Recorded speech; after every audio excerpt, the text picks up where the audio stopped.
while our hearts are saddened because your flesh is gone to an eternal rest. Your soul forever lives. Memories will never die. Therefore, we shall forever have you, and we will forever be blessed.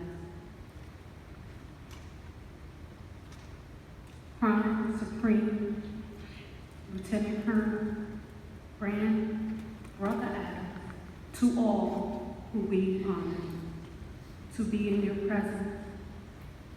Wonderful, caring, loving granddad, to those who were fortunate to pass down those through your inheritance. Your divine, methodical persona truly separated you from any crowd, both near and far. Your dedication, devotion, loyalty, and love proved profound, never dimming your invincibly shining star. This is not goodbye. Yet see you soon, just for now.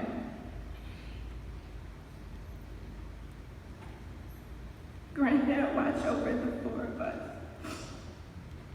while we're still 10 toes planted on the ground. We love you from our soul. Words simply aren't enough to justify. I promise to make you proud. I promise to hold from us tonight. We just simply cannot say goodbye.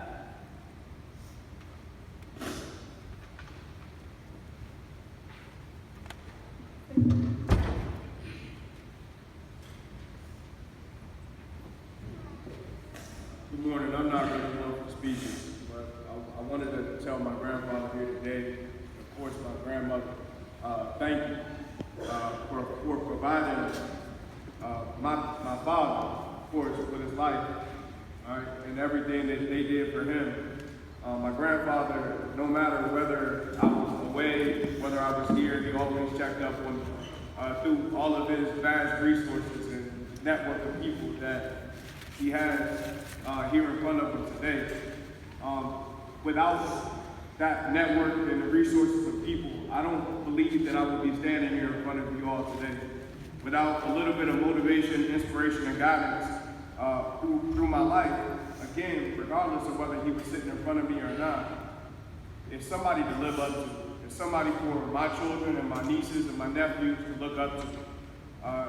His legacy is profound, and I appreciate everything, every step of the way that he provided. And again, thank you all for coming out.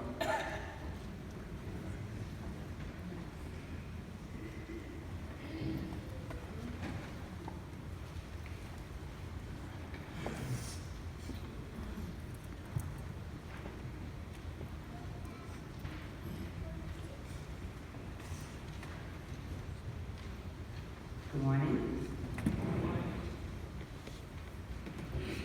We are here today to honor the life of Lieutenant Colonel Nathaniel Adams Jr., my dear sweet uncle. Saying wonderful things about my uncle is probably the easiest thing I've ever had to do. Any of you probably could have done it, even those of you who were only in his presence one time to feel his warmth. Whenever I would mention his name in passing to my friends, I might say, "Oh, can I call you back? I'm talking to Uncle Nathaniel on the other line." They would say, "Oh, Uncle Nathaniel." That was just the feeling that he invoked in people. John chapter 15, verse 12 reads, "My command is this, love each other as I have loved you." But most of us fall short. My uncle was the only person in my life who I never heard utter a bad or judgmental word about another human. Never. Not once. And as evidenced by today's turnout, he knew a lot of people, and he probably could have uttered a few bad words about some of us. So as I thought about how to best honor him, I thought about the most important lessons he taught me. He didn't deliver these life lessons through painful mini lectures like most elder relatives do. I just observed how he lived his life. I, however, am going to deliver these life lessons through a mini lecture. Hopefully it won't be painful.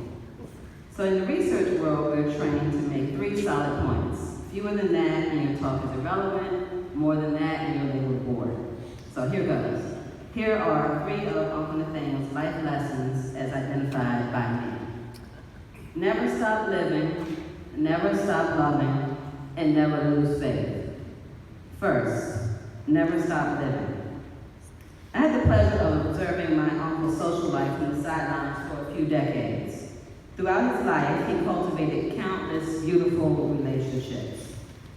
As a young teenager and a child, Uncle Nathaniel and Aunt Catherine's close friends, the Robinsons, the Tinsleys, the Butlers, and Jochebed Jordan, just to name a few, were always at the dinner parties and the family gatherings. I don't know what they talked about because back in the day, kids were taught to stay out of grown folks' business. But I was smart enough to know that they were good people and great friends. When I was born, my uncle was already in his mid-40s, so you'd imagine that his friendship circle would have been static by that time. But as my uncle's age increased, so did his social circle. My uncle was introducing me to new friends his entire life. He joined the Masons in his early 50s and became a member of Omega Psi Phi in his 70s. To say that he was active in both would be an understatement. In addition, until recently, he was very involved with his church, and he was the parliamentarian on the committee of his retirement community. And just today, as I was standing right there, people came by and told me that he had been the president of an AARP chapter. I didn't even know that. I remember a night just a few years ago when I was talking to him on the phone during the 9 p.m. hour, and he informed me that he had to terminate our chat because he had a 10 p.m. conference call. And he asked me if I would be up after his call because he would call me back. I said, no, I'm going to bed and you should too. He still went to his high school reunions. The last time he went, he joked and he said that there were so few survivors that they could fit him on a card table. But he still went. A year ago, I had the fortune of spending an afternoon with Uncle Nathaniel and his cousin Lorenzo. At the time, they were both 94 years old. Can you imagine knowing another person for 94 years? And being blessed to not only recognize the other person, but to remember all the details of your shared experiences. They talked about summers in Clifton Forge, their education at the real HU, you know, and how times have changed. One thing that had changed was their joie de vivre. Never stop living. Second, never stop loving. When I was young, and by young I mean between the ages of 0 and 28, Uncle Nathaniel would hug me so tight that my feet would lift off the ground. He was always grateful for the time we spent together and the time he spent with others, and he never wasted a moment of that time complaining about the time we could have spent together or the conversations that we could have had. He just enjoyed the moment, and he concluded the moment by saying, "It's always good to see you," or "It's always good to talk to you." As he aged, his tight hugs became a little weaker until they were replaced with pats on the back and supplemented with kisses. But his love was constant. When my father was alive, Uncle Nathaniel came by every Christmas. I think he may have gotten into a little bit of trouble at home a time or two for being late to dinner, but he always had to see his brother on Christmas Day. And when my father was diagnosed with cancer, in spite of all of his other obligations, Uncle Nathaniel came to visit my father almost daily. We often hear the 13th chapter of 1 Corinthians at weddings, but it's appropriate here. Love is patient, love is kind, it does not envy, it does not boast, it is not proud, it does not dishonor others, it is not self-seeking, it is not easily angered, it keeps no record of wrongs. Love does not delight in evil, but rejoices with the truth.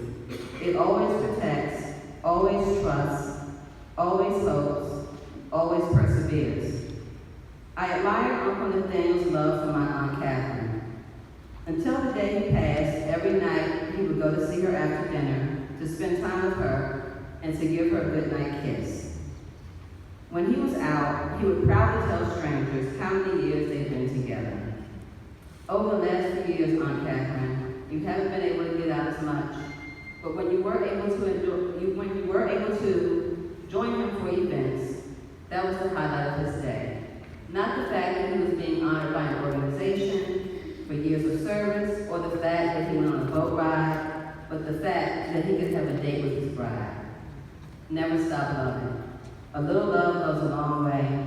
A lot of love goes forever. Third, never lose faith. My uncle was dealt more than his fair share of heartbreak and disappointment, but I never heard him complain. I never heard him ask, why me? I never witnessed his faith waver. Several years ago, he spent a couple of weeks in the hospital. During that time, we watched a lot of baseball, and he told me all kinds of stories that I wish I had written down. But the one thing we didn't talk about was how he managed to champion life through so much heartbreak. I never asked him about it because I was too weak. I couldn't bear to hear about his pain, his disappointments, but I know that it was through faith and faith alone. He had an enviable faith, and I know that it was his faith that allowed him to keep living, to keep loving. On occasions such as Father's Day, people would inquire about his parental status, and he would respond that both of his children predeceased him. But he also expressed gratitude for the time he had with them, adding, our children are on loan to us from God. Well, Uncle Nathaniel, I'm so thankful that God loaned you, his child, to the world for 95 years. I was blessed to spend more than half of those years with you. I was blessed to be born into your family and to be influenced by your goodness. I read the following advice in some book of adages.